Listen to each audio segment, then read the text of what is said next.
Afghanistan is a really hard place for American military units, especially regular conventional units that don't have any kind of language training to operate and get their bearings and understand what's going around them.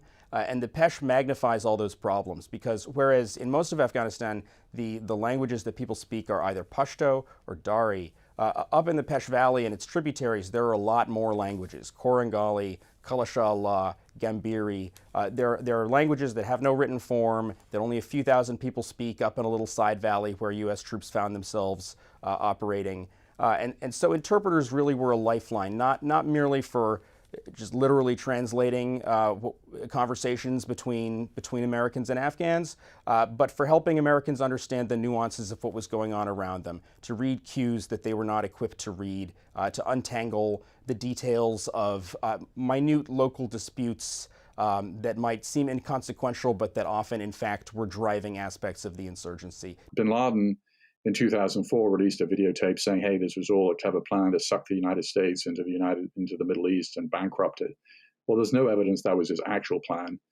At the time, he really believed his own propaganda, which is the United States is weak. I mean, when we interviewed him in '97 for CNN, he was comparing us to the Americans to the former Soviet Union. He really believed that if apply enough political pressure to the United States, we'll pull out of the Middle East. Instead, of course, we invaded Afghanistan, launched the Iraq War. We have bases today in Kuwait and Qatar and UAE that didn't exist before 9/11. So it backfired spectacularly. It didn't work. People. There are some people who sort of believe that he did want to suck us into endless wars, but that is really to accept Bin Laden's own post facto judgment of his own failures.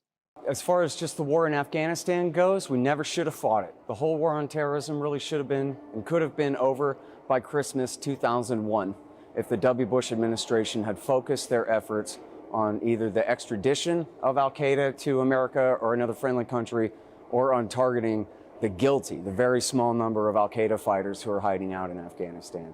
Instead, he wrote a writ for regime change against the Taliban in Kabul that did not attack us, and then to wage a 20-year war against all of its enemies in an attempt to prop that new government up.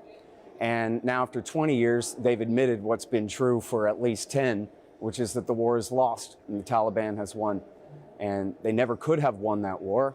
And now the proof is in the pudding that the critics were right all along and the proponents were wrong.